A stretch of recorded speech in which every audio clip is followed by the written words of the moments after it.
Ashhadu an la ilaha illallah.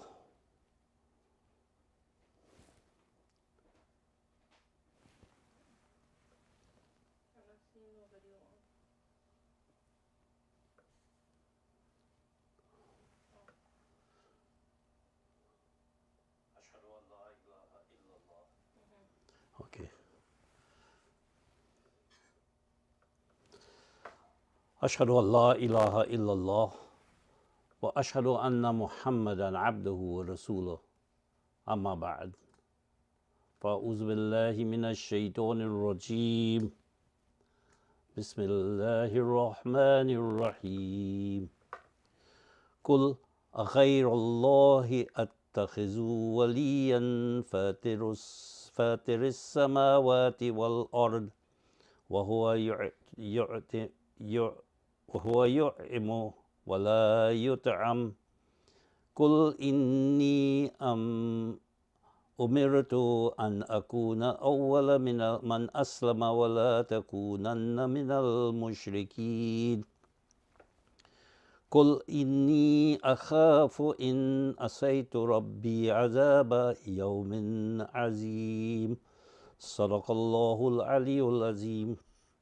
Wa sadaqa rasuluhun nabiyyul kareem. Wa nahnu ala dhalika minash shahideen. I bear witness that without Allah there is no God.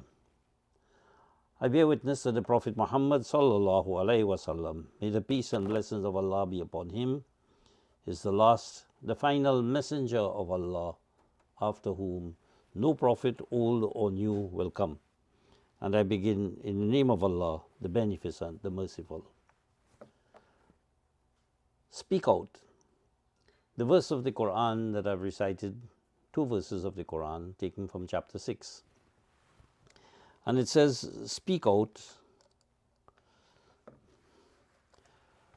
Shall I accept any other than Allah as a close friend? He is the inventor or initiator of the heavenly regions and the world. He provides sustenance, but does not need to be sustained. Speak out. I am instructed that I be the first among whoever accepts Islam, and you must never be from among those who set up partnership with Allah.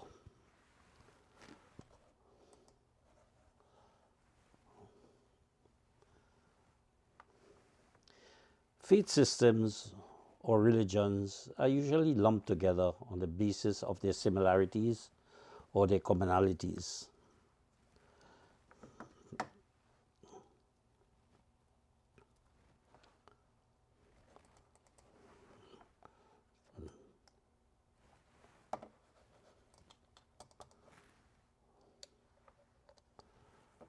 Islam is a religion that must not be compared or looked at in the eyes of other faith systems.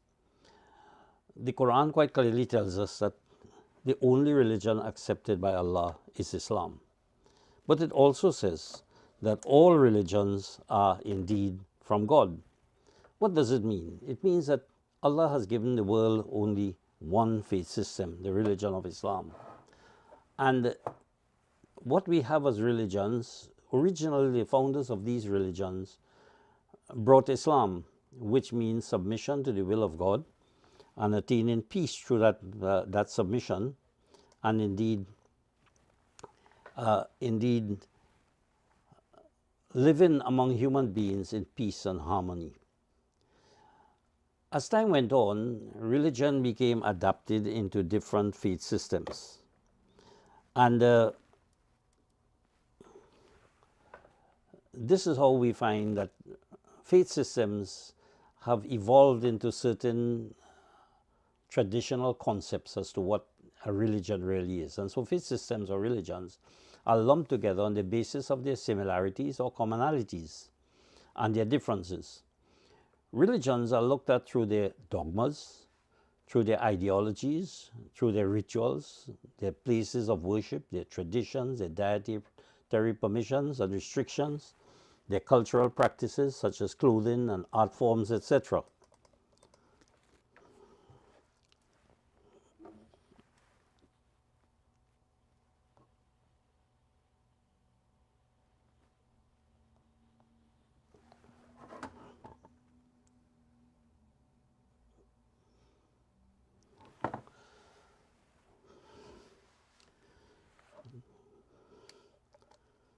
There's a slight technical problem here.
Sorry, my apologies for that slight problem. To repeat, Islam must not be judged on the basis of other faith systems. Usually, people who study religion lump all religions together and compare them. But faith systems or religions lump together on this basis of their similarities or commonalities and their differences. But religions are looked at through dogmas and ideologies, rituals, places of worship, traditions, their dietary permissions and restrictions, the cultural practices such as clothing and art forms, etc. This grouping of religious faith systems encourages the followers of Islam to claim superiority over other faith systems and to belittle or sometimes even attack persons of other beliefs and other practices. It also allows those who deny God and who oppose religion to condemn all religions, because all religions are lumped together. But Islam is unique when compared to other faith systems. The Quran presents Islam as a system of self-management and social interaction that encourages and enhances within each human personality the divine attributes of truth, justice, forgiveness, charity, freedom, peace, patience, and many others. The ultimate aim, therefore, of all religions as established by Islam, or for that matter, the ultimate aim of religion of Islam, and remember that all religions are really religions of Islam, but throughout time have been adapted into different faith systems and called by the names of their founders or their location or whatever it may be. So that is how religion had moved away from the original concept that was given by Allah, by God. So that when the Prophet Muhammad came, he finalized religion. He became the final prophet of God and finalized religion, bringing Islam as a compendium of all the previous Islams, not all the previous teachings that are there in the various scriptures, which have become adapted according to time, according to circumstances, and so on. So Islam is unique when compared to other faith systems because the Quran presents Islam as a system of self-management. This is what religion is. And also that self-management works through social interaction that encourages and enhances within each human personality the divine attributes. And there are many divine attributes. The Quran tells us the nature of the divine being is a being of attributes. I've always repeated this concept that God is not an anthropomorphic being. He has no hands or feet. He's not a tree, a plant, a rock, or whatever. Allah is a being of attributes. And we all know that attributes exist and they are not material. Forgiveness, kindness, charity, mercy, truth, all of these are non-material things. But where do we get them from? They didn't come into the world with a Big Bang. They were not evolved from any material thing, but yet still they exist and they are needed in human society. So the ultimate aim of all religions, as established by Islam, is to develop a friendship with Allah, to develop a relationship with God so that these attributes of God can become part and parcel of the human personality. And so we develop a friendship of Allah by what is called steeping, to dip into, or it is some religions called baptizing, in other religions it's called coloring oneself with his attributes. In other words, we bathe ourselves with the attributes of Allah by means of our interaction with each other. I cannot isolate myself in a cave or a mountain and practice forgiveness or charity if I have no one to interact with. And so Islam must be looked at not as a faith system of mere ideas or rituals, as other religions are looked at. It has a purposeful effect on human personality development, also known as the soul, and it demonstrates this through the practical effect on the Prophet Muhammad. So that if we want to see religion in its perfection, we look at the personality of the Prophet Muhammad, not the physical personality that we see recorded in history and in traditions and so on, but the personality within. And the Quran is the only book that tells us the nature of the Prophet Muhammad, what his personality and character really is. Other books, other reference books such as the Sirat, life stories, history, biographies, things like hadith and so on, will give us a picture of the outward functions of the Prophet Muhammad. But the Quran tells us, for example, that the Prophet Muhammad would kill himself with grief because people do not understand, are not accepting his message or so. So it gives us the inner nature of Muhammad, his relationship with God, his relationship with his fellow human beings, and how he functions in his community and society. So in this regard, the unique feature of Islam is that when considering Muhammad as the founder of Islam from his time onwards, remember Islam came from even before, but from his time onwards, the Islam that we have now, that has been compiled within the pages of the Quran, that includes the truth that has been existing from the time of Adam and all the prophets of God and the founders of all the great religions, not the adaptations that people have made afterwards. So that when we consider Muhammad as the founder of Islam from his time onward, he tells the world, and these are the words of the Quran, I am instructed that I be the first among whoever accepts Islam. I am the first Muslim. I am the first to bow to Allah, because Islam means bowing to Allah, submission. It's exactly what Jesus said when he said, our Father who art in heaven, hallowed be thy will be done on earth as it is in heaven, to fulfill the will of God on earth as he has decreed from heaven. And all prophets of God were Muslims. Other prophets have stated that I am the first of Muslims as well. So instead of the founders of various faith systems claiming to be the first to benefit from the teachings that God gave them, as we see in the scriptures that are there present now, we find that their followers have raised them to be above ordinary human beings, incapable of being beneficiaries of the very teachings they brought. So that we find that Jesus, for example, Jesus, for instance, is supposed to have taught the doctrine of mercy and forgiveness. Yet, he is quoted as saying, bring before me my enemies who do not want me to rule over them, and kill them. Moreover, up to this day, those claiming to be his followers have failed to turn the other cheek to their opponents as enshrined in the teachings of the gospel. In identifying Allah as the inventor or initiator of the heavens and the earth, Muhammad is instructed in the Quran to tell people that Allah provides sustenance but does not need to be sustained. He doesn't need to be sustained. And it is important for us to understand what the Quran is indicating here and telling us. We will find that the founder of no other religion makes the claim of I am the first Hindu, or I am the first Buddhist, or I am the first Zoroastrian, or I am the first Jew, or I am the first Christian. Indeed, it appears that Paul, rather than Jesus, was the first Christian, although he never made that claim.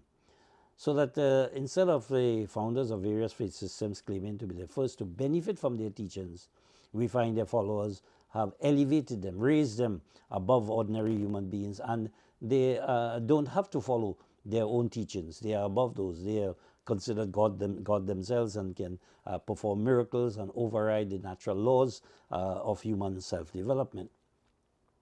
But when the Quran points out to us and indicates to us that Allah provides sustenance but does not need to be sustained, every rational person understands this, that God's attributes of love, of truth, of forgiveness, etc., all of these, charity and patience and all of these, they are not sustained by material food. But those who possess Allah's attributes of love, etc., and all these other attributes that I've mentioned, they do provide food to their family, to the poor, and to special cases. So God provides us with food, but food is not needed for his sustenance, because obviously physical food is not needed for love, physical food is not needed for forgiveness, and these are the attributes of God. But we as human beings develop these attributes of God by giving food to others. We develop the divine attribute of generosity, of charity.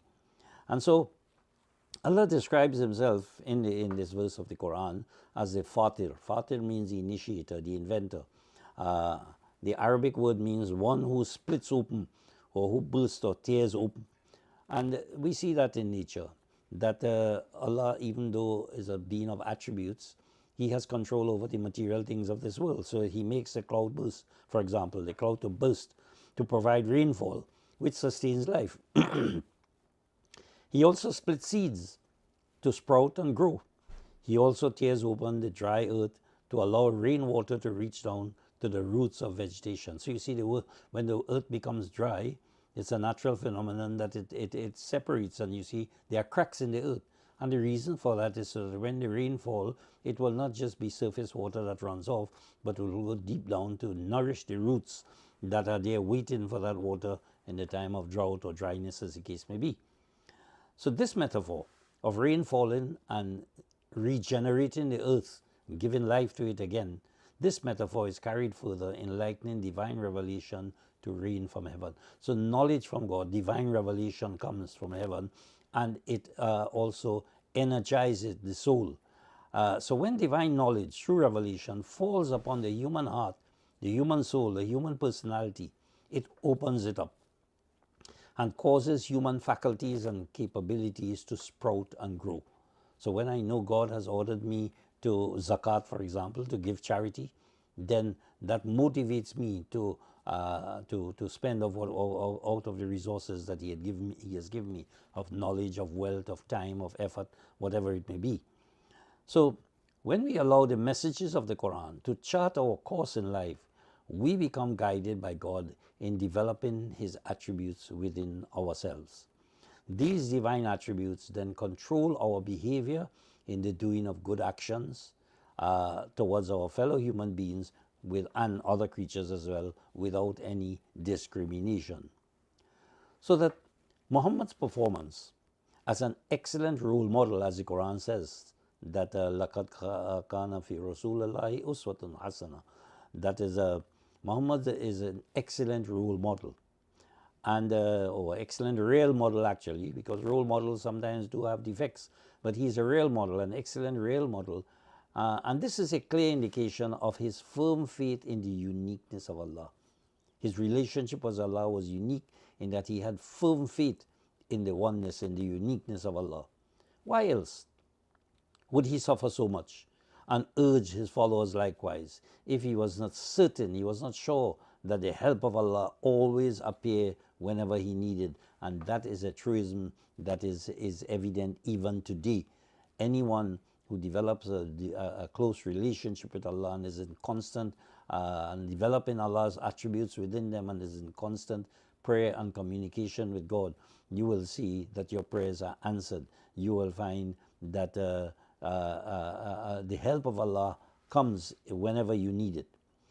So firm faith in Allah empowers you with divine strength, such that you must never be from among those who set up partnership with God, as the verse points out to us. So on the one hand, you said, I am the first of those who submit, but then I will never be from among those who set up partnership with God. Is an important principle in Islam, and indeed it should be the basis of every religion, that no one else should be set up in partnership with Allah, or nothing else for that matter. Now, every society encourages obedience to the law. We know that. And encourages obedience to good behavior by offering two things. One is rewards or incentives. Sometimes the rewards are not indicated, but in the incentives. But society also gives warnings of dire consequences for bad behavior and breaking the law. So that if you commit a traffic offense, you know what the fine is. You know, if you commit any other offense, there are certain offenses are even categorized as to misdemeanors and felonies and crimes and all different kinds, involuntary and voluntary and manslaughter or murders. They have different classifications. And there are penalties for the breaking of the law in each of these. The law does not always state that if you drive properly on the road, that you will reach safely. It doesn't guarantee that. It doesn't give us that incentive of a reward for our good deeds. But we know we have to develop that self-awareness of the fact that when I do good, the good will result. And if I do bad, the bad result will become, will affect me. And the Quran itself says, in ahsantum, ahsantum li anfusikum, wa in asatum falaha. That if you do good, it redounds to your own personality development. And if you do wrong, if you do bad, then you find it will indeed affect you as a human being, as a person. So Islam is no exception in recognizing this natural principle in applying rules to human conduct. The Quran identifies one of Allah's attributes in the very first chapter of the Quran as Rabbul Alameen. Now, that has been translated as the Lord of all the worlds, where worlds is considered to be the material world, the heavens, the different planets, and so on. But Alameen also means environment. So Rabbul Alameen means the principle is a principle of nurturing something in all of its environment, because every human being lives in different environments. We live in the environment of the home, we live in the environment of the workplace, we live in the environment of our friends and entertainment and sports and in so many different aspects of life. If a person is in any particular position as an employer, employee, as the case may be, all these are your different environments. And the Quran points out to us that there is a nurturer. There's one who our personality is nurtured in these various environments. So thus, by understanding and applying to oneself the rules laid down in the Quran, any and every one is nurtured along a pathway that guarantees success, progress, and happiness.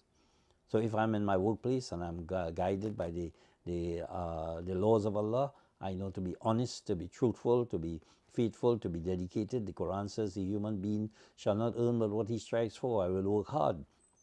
So it is that faith in God that impacts upon our personality and make us somebody of substance. Regardless of who you are, you don't have to be wealthy or rich or educated, but you just have to be close to Allah, who guides you into whatever environment you are in, the environment of the home, the family, the Jamaat, the church, the temple, the congregation, wherever you are in your nation, your country, you will be guided in a way in which nothing deters you from good behavior.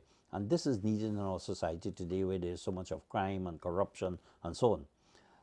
So that the Quran, by laying down rules and regulation, it points out to us that these rules and regulations given by Allah are the method by means of which He nurtures us along a pathway that guarantees us success and progress and happiness. So that you'll find a child, if they utilize the guidance that is given them by their teacher, who nurtures them in preparation for the exam, they will have success and progress and happiness. Similarly, when we follow the rules laid down by Allah and the guidance given to Him, we can also find guaranteed success and progress and happiness. So the opposite is also true. And so Muhammad is urged to, in these verses I've recited from chapter 6, that says, speak out. I am mindful of the fact that if I defy my nurturer, there is severe pain for a great length of time. So that we see if we fail to follow the rules, and that's a choice given to us. The Quran says, فَأَلْهَمَهَا فَجُورَهَا وَتَقْوَاهَا. That is, every human being is pointed out a way of that is destructive to the personality, or it is one that is beneficial to the personality. And it's a la ikraha fi din. You are not compelled.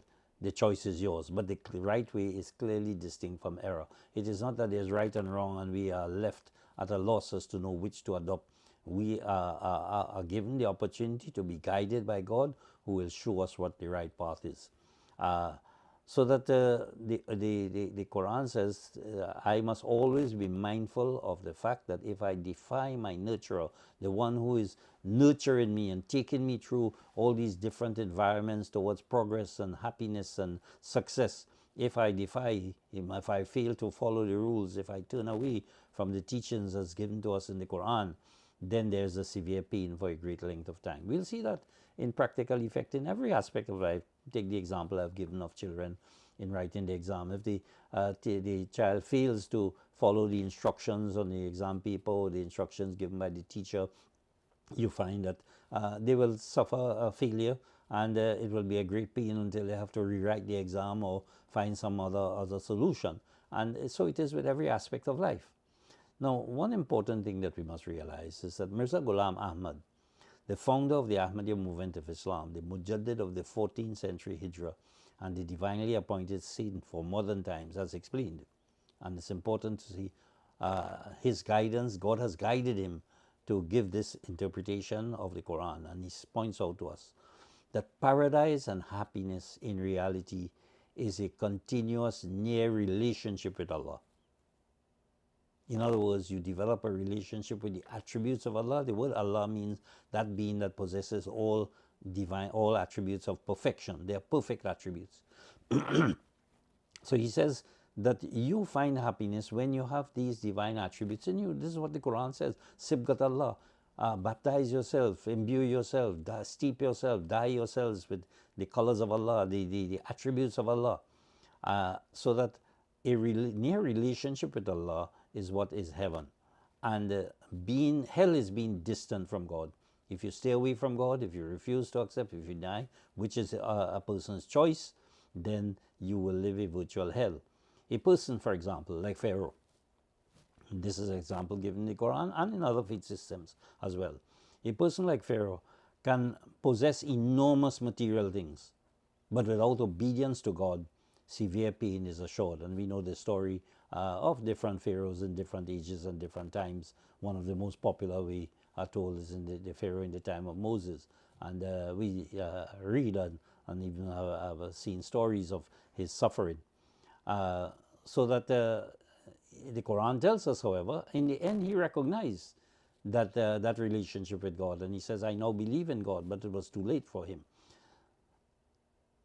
So that we see, on the other hand, in other scriptures, and especially in the Quran, we see prophet like Job. And we know the story of Job, who suffered severe pain and was rejected by society, disease or whatever it may be. But he had suffered quite a lot. And the Prophet Muhammad, for example, in the cave of Sawr, when he was fleeing from Mecca, he was with his companion Abu Bakr in that cave, and outside were the enemy searching for him. All that saved him was a spider's web, and they felt that a spider had made a web just on the mouth of the cave, and they said, look, no one could have gone in there because the web would have been broken. A thin spider's web saved the Prophet Muhammad from his enemies.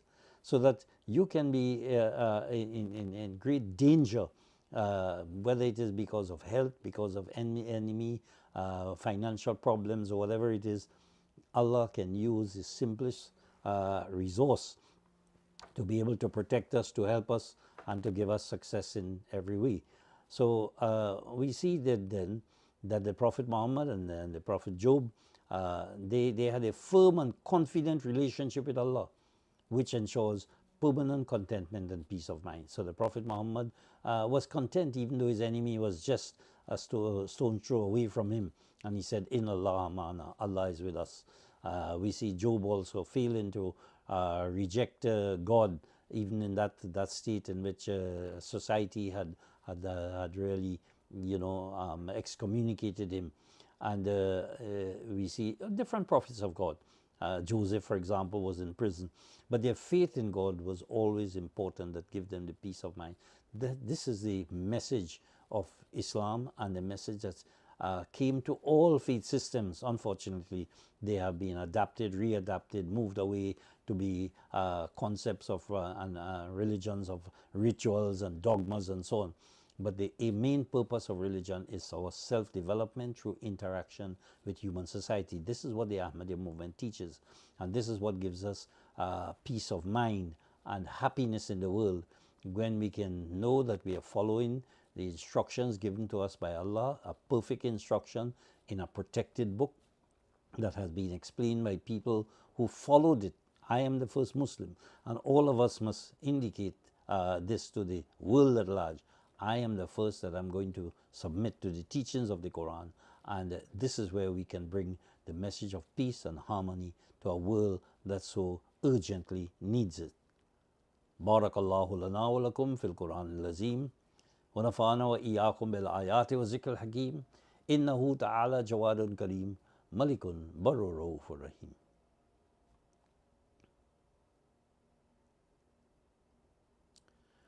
Alhamdulillah nahmaduhu wa nasta'inahu wa nastaghfiruhu wa nu'minu bihi wa natawakkalu alayhi wa na'udzu billahi min shururi anfusina wa min sayyiati a'malina. May yahdihillahu fala mudilla lahu wa may yudlil fala hadiya lahu. Wa nashhadu an la ilaha illallah wahdahu la sharika lahu wa nashhadu anna Muhammadan abduhu wa rasuluhu. Allahumma salli ala Muhammadin wa ala ali Muhammad kama sallaita ala Ibrahim wa ala ali Ibrahim innaka Hamidum Majid. Allahumma barik ala Muhammadin wa ala ali Muhammad kama barakta ala Ibrahim wa ala ali Ibrahim innaka Hamidum Majid. Allahumma ansur man nasara deen Muhammadin sallallahu alayhi wa sallam waj'alna minhum. Allahumma aghzul man khazala deen Muhammadin sallallahu alayhi wa sallam wa la taj'alna minhum. Inna Allah ya'muru bil adli wal ihsani wa ita'i zil qurba wa yanha 'anil fahsha'i wal munkari wal baghi ya'izukum la'allakum tadhakkarun. Uzkurullaha yazkurkum waduhu yastajib lakum wa lazikrullahi ala akbar. Uzkurullaha yazkurkum. Remember Allah. Uzkurullaha yazkurkum waduhu yastajib lakum. You call upon Him, He will respond to you. Wa lazikrullahi ala akbar. The remembrance of God is the greatest thing in the world. Ameen.